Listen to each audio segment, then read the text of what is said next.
নমস্কাৰ বন্ধুসকল, আজি এটা নতুন কাহিনী লৈ মই আকৌ আহিলোঁ আপোনালোকৰ মাজলৈ। আশা কৰোঁ আপোনালোকে আদৰি ল'ব। আজিৰ কাহিনী জীৱন্ত মৃতদেহ। কলেজৰ এটা ধুনীয়া উখল মাখল পৰিৱেশ। বিভিন্ন স্থানৰ পৰা অহা পুৰণি মুখেৰে কলেজ চৌহদ ভৰি পৰিছে। তাতে আজি নৱাগত আদৰণি সভা। সকলোৱে ব্যস্ত ইজনে সিজনৰ লগত চিনাকি হোৱাত আৰু ব্যস্ত ভৱিষ্যতৰ ৰঙীন সপোন দেখাত। সেই ৰোমাঞ্চিত মুহূৰ্ততেই চিনাকি হৈছিল নিবিড় আৰু জোনাকৰ মাজত। বহু কথাই পাতিছিল দুয়ো সিদিনা। প্ৰথম চিনাকিতেই যেন দুয়ো অনুভৱ কৰিছিল অনাগত দিনৰ ইজনে সিজনৰ জীৱন বাটৰ লগৰী হোৱাৰ। কঁকাললৈকে পৰা চুলিতাৰি বতাহে উৰুৱাই নিব খোজা তাইৰ উঠন বুকুৰ আচল, নীলাভ চকুজুৰি, তাইৰ লাজুকী হাঁহিটোৱে নিবিড়ৰ হৃদয়ত প্ৰেমৰ অনুৰণন সৃষ্টি কৰিছিল। এপলক দৃষ্টিৰে তাইৰ দুচকুলৈ চাই থৰ হৈ ৰৈছিল নিবিড়। বহু সময়ৰ অন্তত দুয়ো নিজৰ গন্তব্যস্থানলৈ গতি কৰিলে। সেইদিনা ওৰে ৰাতি জোনাকৰ মুখখন ভাহি থাকিল তাৰ মানস পটত। পিছদিনাখনৰ কথা। দুয়ো কলেজৰ ক্লাছ শেষ কৰি কলেজ চৌহদতে থকা কৃষ্ণচূড়াজোপাৰ তলতে লগ হ'ল। অলপ সময় নীৰৱতাৰ পিছত জোনাকে সুধিলে, তোমালোকৰ ঘৰত কোন কোন আছে নিবিড়? তাইৰ প্ৰশ্নত সি অলপ সময় মৌন হৈ ৰ'ল। তাৰ পিছত সি ক'লে, মা আৰু মই সৰু থাকোঁতেই দেউতা কাশ্মীৰত শ্বহীদ হ'ল। তাইলৈ নোচোৱাকৈ সি কৈ গ'ল কথাবোৰ। সি আকৌ ক'লে, মোৰো সপোন আছিল সেনা জোৱান হ'বলৈ, কিন্তু মাৰ বাবে নোৱাৰিলোঁ। মায়ে কৈছিল, দেউতাৰেতো এৰি থৈ গ'লেই, তই যদি যাৱগৈ মোৰ কি হ'ব? সেইবাবে মই বাদ দিলোঁ। কথাকেইষাৰ কৈ সি আৱেগিক হৈ পৰিল। তেতিয়া জোনাকে তাৰ হাতখন খামুচি ধৰি ক'লে, সেইবোৰ চিন্তা কৰি নাথাকিবা, মই আছোঁ তোমাৰ লগত। ভালদৰে পঢ়ি কিবা এটা কৰা। তাৰপিছত তাই ৰৈ গ'ল। এচমকা লাজৰ কলীয়া ডাৱৰে মুখখন আৱৰি ধৰিলে। তাৰপিছত কি কোৱা না? মিচিকীয়া হাঁহি এটা মাৰি সি সুধিলে। তাই মৌন হৈ ৰোৱা দেখি সি পুনৰ ক'লে, তাৰপিছত তুমি আমাৰ ঘৰৰ বোৱাৰী হ'বা। আমি দুয়ো এক হ'ম আৰু আমাৰ মাজলৈ এটা মাইনা আহিব। তাৰ নাম ৰাখিম নীলাভ। হ'বনে? তাৰ কথাত লাজকুৰীয়া হাঁহি এটি মাৰি যাহ এইটো বুলি কৈ আঁতৰি গ'ল তাই। নিবিড়েও এটা ৰোমাঞ্চিত সুখৰ হাঁহি মাৰি চাই ৰ'ল তাই যোৱাৰ বাটেৰে।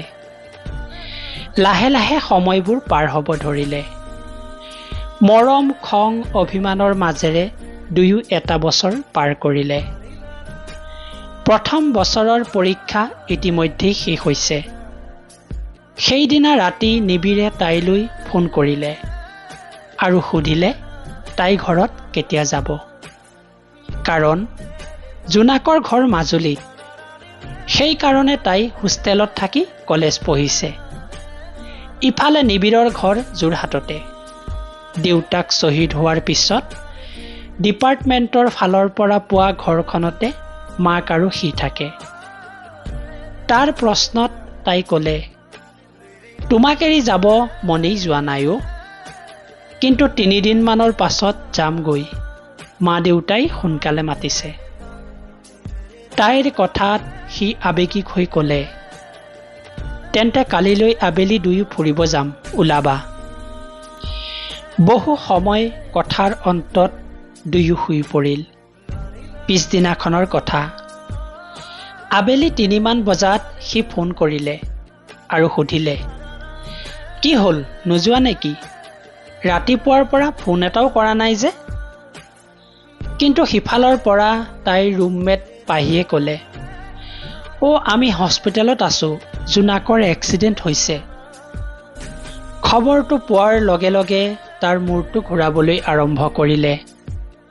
এক ছেকেণ্ডো পলম নকৰি বাইকখন লৈ সি হস্পিটেললৈ বুলি ৰাওনা হ'ল। কিমান স্পীডত বাইক চলাইছে সি নিজেই নাজানে। মাথো তাইৰ ছবিখনে বাৰে বাৰে আমনি কৰিছিল তাক। তাইৰ অভিমানবোৰে বুকুখন খোচা বিন্ধা কৰিব ধৰিলে। হঠাৎ আগফালে অহা এখন গাড়ীৰ মুখামুখি সংঘৰ্ষত সি ছিটিকি পৰিল। তাৰ পিছত সি অজ্ঞান হৈ পৰিল।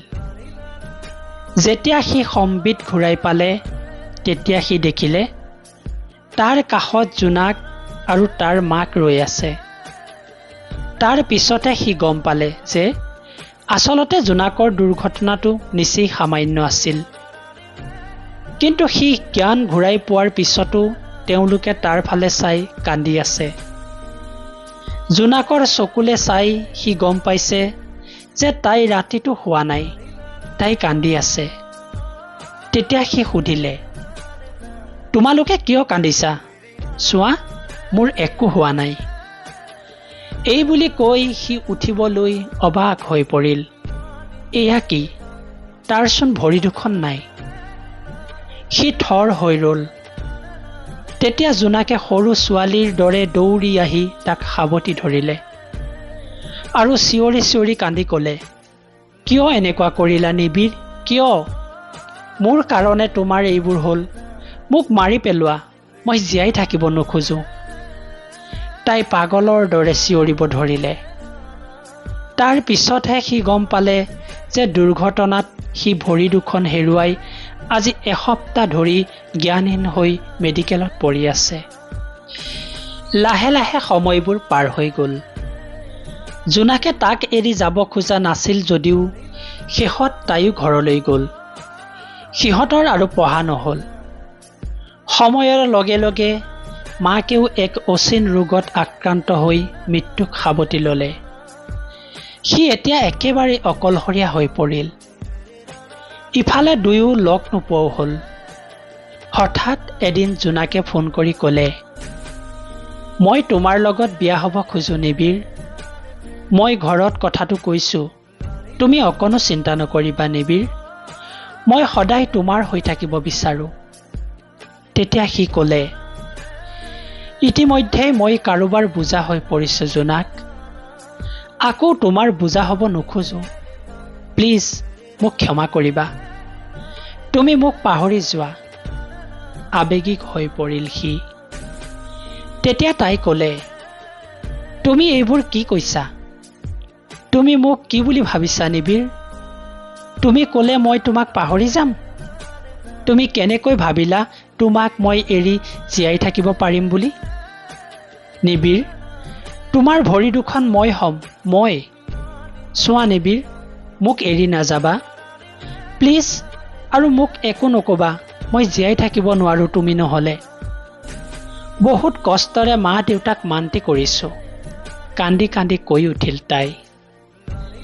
তেতিয়া নিবিৰে ক'লে, মোৰ অভিমানীজনী, তুমি মোৰ হৃদয়ত সদায় থাকিবা, কিন্তু মোৰ জীৱনত নহয়। তোমাৰ জীৱনটো মই শেষ কৰি দিব নোৱাৰোঁ জোনাক। নিবিৰ, তুমি মোক আৰু একো নক'বা, মই তোমাৰ ওচৰত যাম। মা দেউতা যাব বিচাৰিছে তোমাৰ ওচৰত। তাই এক প্ৰকাৰ চিঞৰি উঠিল। সি ফোনটো কাটি চিম কাৰ্ডখন ভাঙি পেলালে, কাৰণ তাই তাক পাহৰিব লাগিব। এনেদৰে ফোন কৰি থাকিলে তাই কেতিয়াও তাক পাহৰিব নোৱাৰিব। সেইদিনা ৰাতি পেংজোৰ লৈ যাৱতীয় দুই এপদ সামগ্ৰীৰ সৈতে ৰেল ষ্টেচনৰ উজনিমুৱা ৰেলখনত উঠি সি যাত্ৰা কৰিলে। এতিয়া তাৰ আৰু কোনো নাই। সি ষ্টেচনতে থাকিব ল'লে। খুজি মাগি যি পাই তাকেই খাই জীৱনটো পাৰ কৰিব ধৰিলে। সেইদৰেই 5টা বছৰ বাগৰি গ'ল। আনদিনাৰ দৰে আজিও সি ট্ৰেইনত উঠিলে কিবা এটা পোৱাৰ আশাত। মানুহবোৰে তাৰ দৰে মানুহবোৰক দেখিলে আজিকালি নাক কোচায়। বহুতে গালি পাৰে, বহুতে কয়, গান এটা গা, 10 টকা দিম। সি গাই দিয়ে।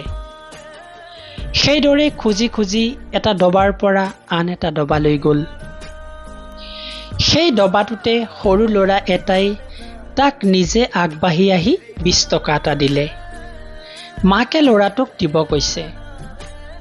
তাৰ পংগু জীৱনত প্ৰথমবাৰৰ বাবে নোখোজাকৈ কোনোবাই তাক পইচা দিছে।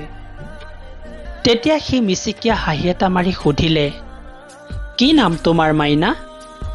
মাইনাটোৱে ক'লে, মোৰ নাম নীলাভ। ক্ষন্তেক সময়ৰ বাবে সি স্তব্ধ হৈ পৰিল।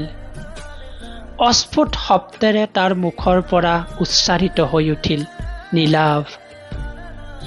নামটোৱে তাৰ বুকুৰ একোণত শিৰশিৰাই গ'ল। লাহেকৈ সি মাকৰ পিনে চালে। এয়াচোন তাৰ এসময়ৰ জোনাক। দুচকু সেমেকি উঠিল তাৰ। দীঘল দাড়ি চুলি ফটা কাপোৰেৰে ভিখাৰী সি। সেইকাৰণে তাই চিনিব পৰা নাই তাক। সি দেখিবলৈ পালে তাইৰ মুখত আজিও স্পষ্ট নিবিড়ক হেৰুওৱাৰ বেদনাৰ চিন। সি আৰু এক মুহূৰ্তও তাত ৰৈ নাথাকিল। চলচলীয়া হৈ পৰা চকুযোৰ লুকুৱাই বুকুত হাজাৰ দুখৰ বেদনা লৈ এটা ৰেল ষ্টেচনতে নামি দিলে। তাৰ পিছত অশ্ৰুসিক্ত নয়নেৰে শেষবাৰৰ বাবে তাই যোৱাৰ ফালে চাই ৰৈ গ'ল এটা জীৱন্ত মৃতদেহ হৈ। ধন্যবাদ বন্ধুসকল। কাহিনীটি শুনি কেনে পালে এবাৰ কমেণ্ট কৰি জনাব। এনেধৰণৰ কাহিনীৰ প্ৰতি যদি আপোনালোক আগ্ৰহী তেনেহ'লে মোৰ এই চেনেলটি ছাবস্ক্ৰাইব কৰি মোক অনুপ্ৰেৰণা যোগাব বুলি আশা ৰাখিলোঁ। ধন্যবাদ।